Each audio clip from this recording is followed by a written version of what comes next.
The Forgotten Melody. The storm had started at sunset.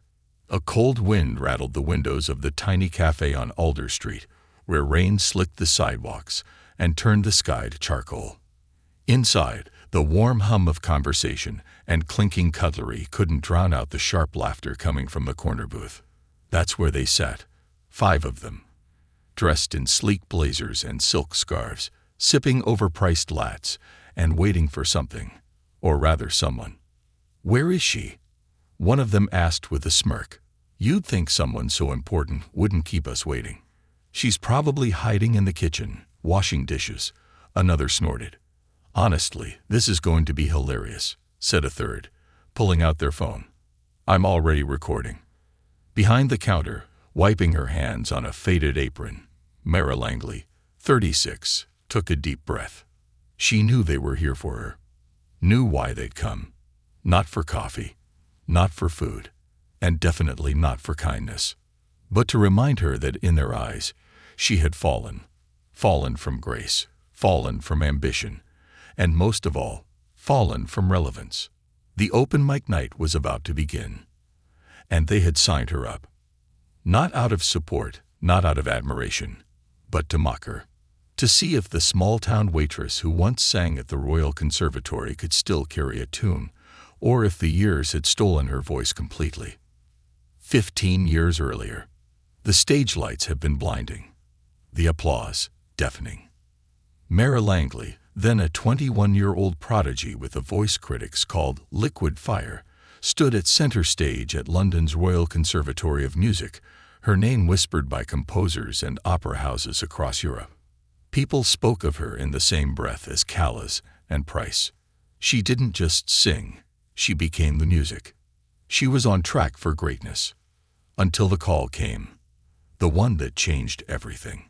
Her younger brother, only 10 at the time, had been in a car accident. Her single mother, already struggling with a chronic illness, couldn't manage on her own. Mara left London the next day. No press release. No farewell concert. She vanished from the music world like a note cut short mid-melody. Back in the cafe, a frazzled barista scurried over, glancing nervously between Mara and the open mic sign-up sheet. "Are you sure you want to do this?" he asked, his voice barely above a whisper. Mara looked down at her flour-dusted hands, then at the crowd starting to gather in the corner. The very people who used to whisper about her now waited to witness her fall. But she had promised herself something years ago. Never again would she let fear write her final verse. "Yes," she said quietly. "Let's begin." Chapter 1.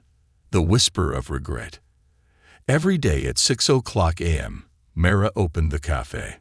She'd greet her regulars with a warm smile, pour endless cups of coffee, and listen as people talked about dreams they still had, or the ones they'd given up on long ago.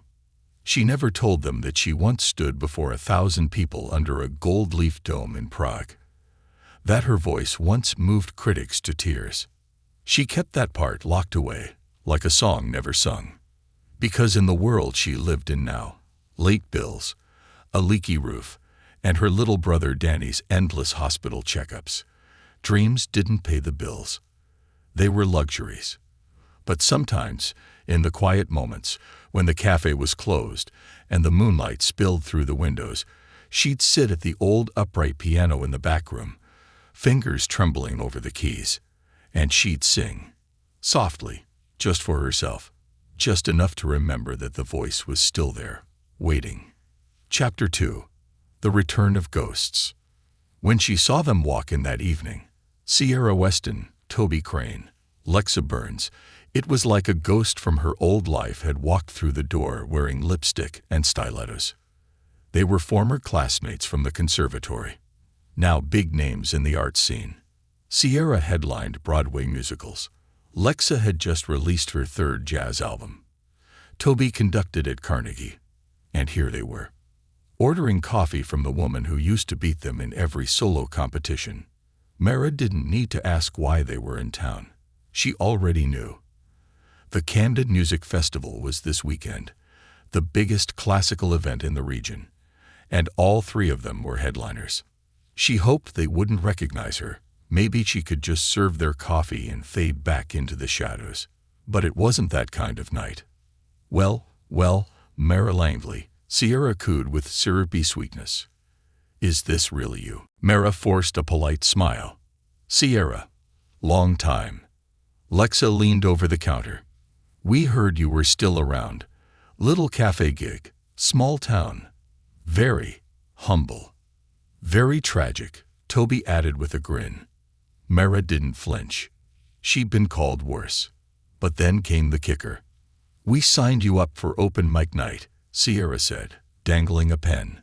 Come on for old time's sake. It'll be fun, Lexa added, her voice coated in fake encouragement. Sing us one of those famous arias. Let's see if you've still got it. Mara felt the words hit like a slap. They didn't want to hear her.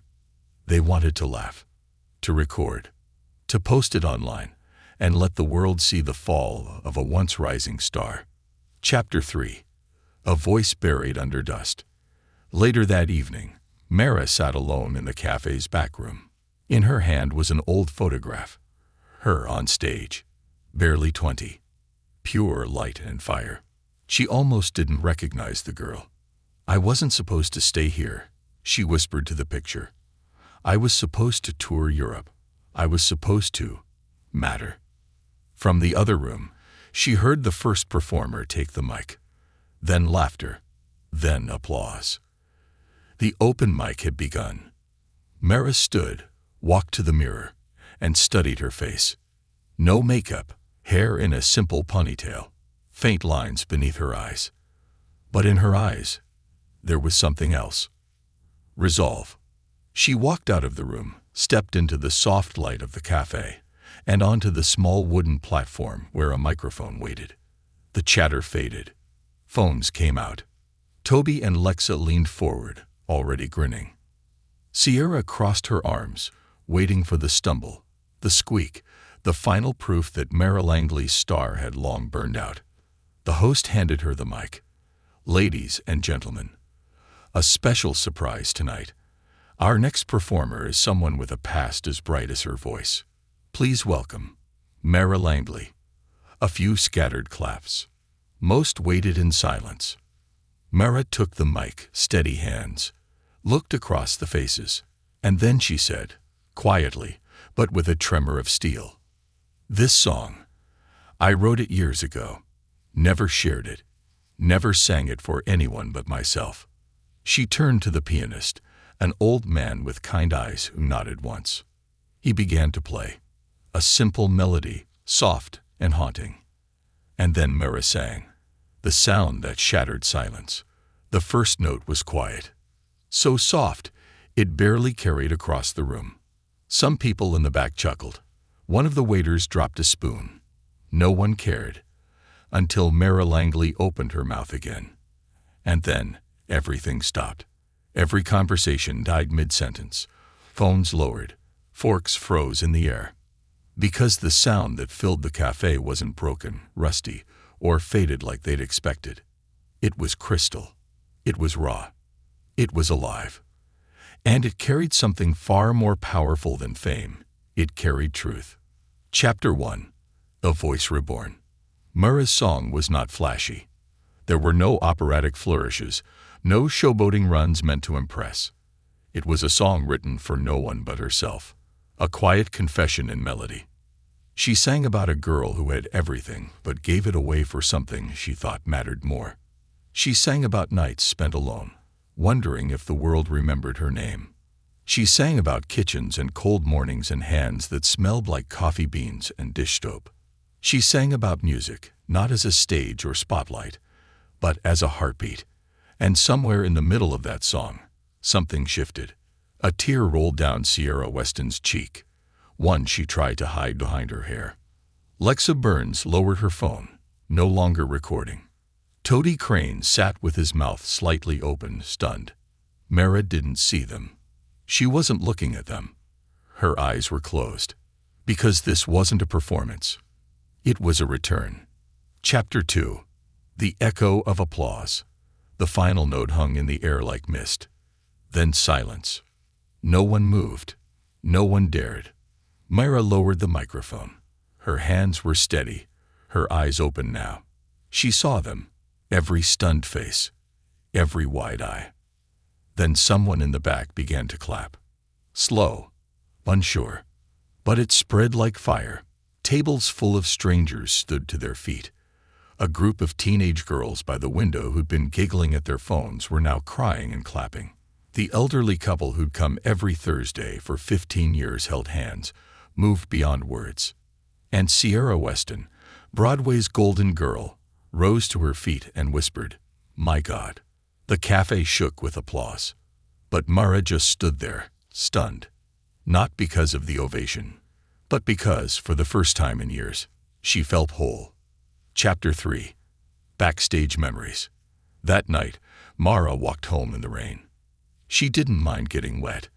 With each step, her mind replayed the sound of the crowd, the shocked faces, the moment the music returned, not just to her voice, but to her life.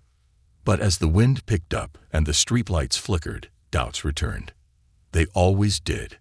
That was one song, one night. The real world would still be there tomorrow morning. Her job, her rent, her brother Danny's next hospital visit.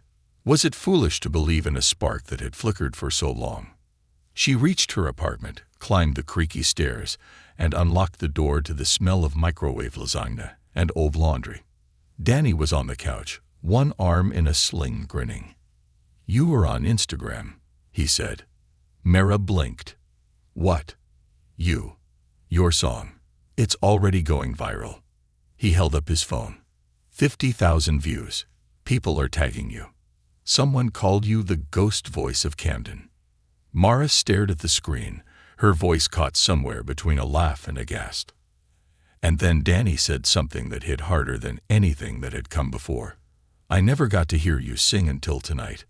Chapter 4. The Invitation. By the next morning, it had over 200,000 views. By noon, a message popped up in Mara's inbox. Subject: Camden Music Festival. Guest invitation request. She thought it was spam, but it wasn't. It was from the festival director, Maya Keene, a woman who once rejected Mara for a youth vocal competition 15 years ago. Maya's email was short and to the point. "Ms. Langley, we were deeply moved by your performance last night at Alder Cafe. If you're willing, we'd love to offer you a surprise guest slot on the closing night of the Camden Music Festival. 3 songs. Your choice. We'll provide a pianist and full sound support. We want people to hear what we heard. You don't owe us an answer, but we hope you'll say yes. Warm regards, Maya Keene, Camden Music Festival Director." Mara stared at the message for nearly 10 minutes before closing her laptop. She had to go to work. There were tables to serve and customers who wouldn't care if her voice had reached 1 million people. And that's exactly what grounded her. Fame had nearly consumed her once. Now she had a life. Quiet, imperfect, but hers. Still, 3 songs. 3 songs was a whisper. A chance to speak without shouting. A way to share her voice, not to chase a dream again, but to honor it. Chapter 5. What Might Have Been. That weekend, Mara took a day off. The first in 6 months. She pulled out the old notebook, the one that had survived moves, heartbreaks, floods, and time. Inside were fragments of songs she never finished. Old lyrics, scribbled notes, dusty dreams. She turned to a blank page and wrote something new. That night, she sat at the piano in the cafe after hours and tried it. It was clumsy at first. Her fingers fumbled. Her voice cracked.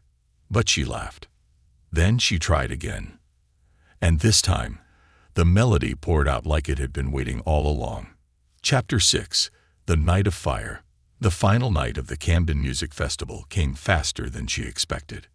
Mara stood backstage behind a velvet curtain, dressed in a long slate blue gown borrowed from a friend at the thrift shop. She wasn't wearing heels. She wasn't wearing designer makeup. But she wore presence. Her name wasn't on the program. She was the surprise.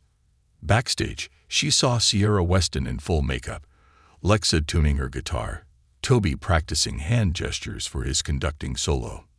None of them saw her. But that was okay. She wasn't here to prove them wrong. She was here to prove herself right. The announcer walked onto stage. Ladies and gentlemen, tonight's closing act comes with a very special surprise. Some of you may know her voice from a video you've watched. Some of you may remember her from a name you'd once forgotten. But I promise, by the end of this, you will never forget her again.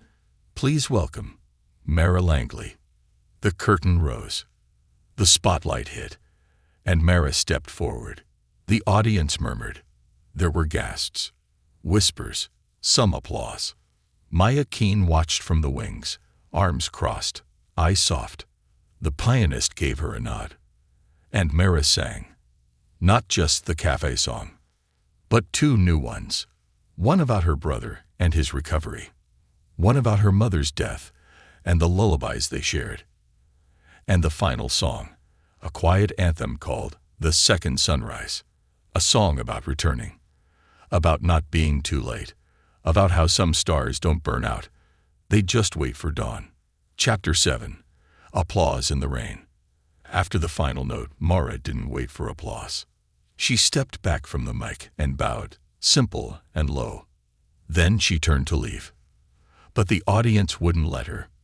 The applause started slow, then built, then roared.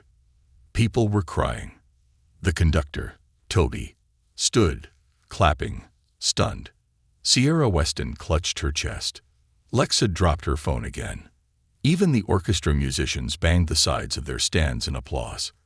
And for the first time in 15 years, Mara Langley smiled without hiding it. The note that changed everything. The applause followed her backstage like thunder chasing lightning. Mara Langley stepped behind the velvet curtain, her breath still trembling from the last note. For a moment, she leaned against the wall, hand over her chest, unsure if her heart was still racing from nerves or from something bigger. She hadn't expected that. Not the tears, not the standing ovation, not the whispers from the crowd as she left the stage. Where has she been all this time? That voice, it's unreal. She doesn't just sing, she transcends. A stagehand passed her a bottle of water, mouth open, like he wanted to say something but couldn't find the words. Mara gave a small smile. She understood. Sometimes, music said more than words ever could. She had come here to close a chapter. She had no idea she'd be asked to write a new one. Chapter 1. The Offer. 20 minutes later, Mara sat alone in the green room, sipping tea someone had thoughtfully prepared. Her slate blue gown was wrinkled now, her hair slightly undone. But none of it mattered. Because the door opened, and in walked Maya Keene, the festival director, trailed by two sharply dressed strangers. Mara. Maya began, her tone equal parts professional and reverent. This is Jordan Ellison from Harmony Records and Clara Mai, artistic director for the New York Winter Concert Series. Mara stood quickly. She wasn't used to standing in rooms like this anymore.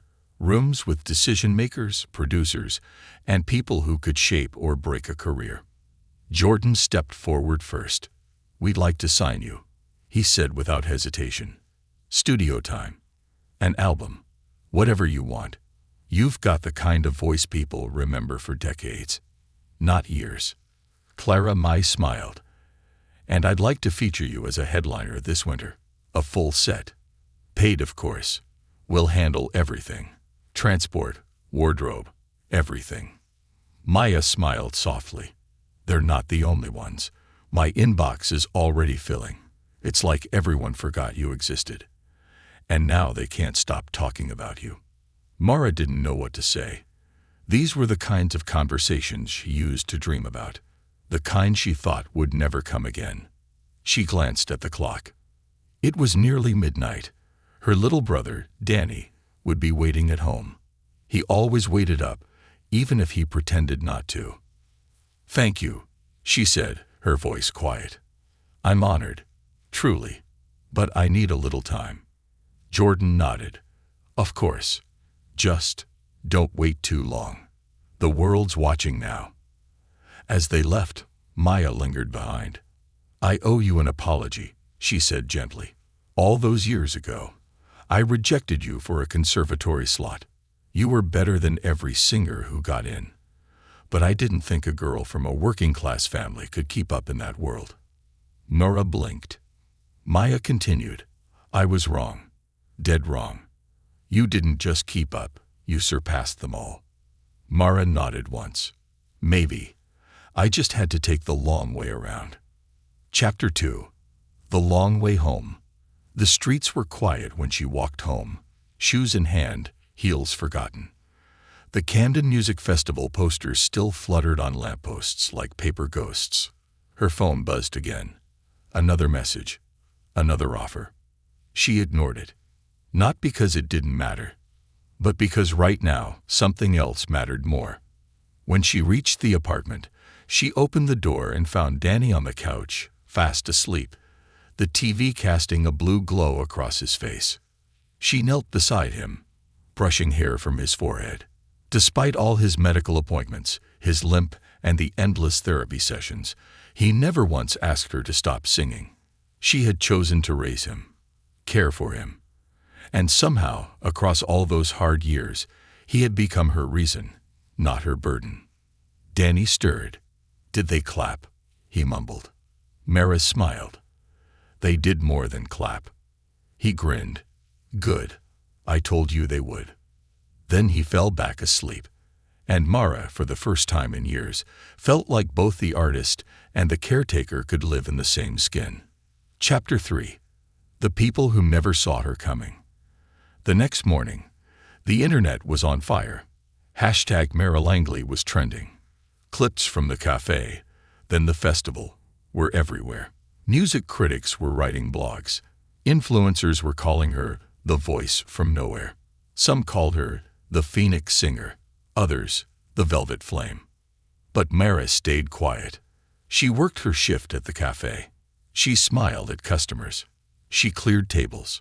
And in the evening, she walked to the old church hall where the community choir rehearsed.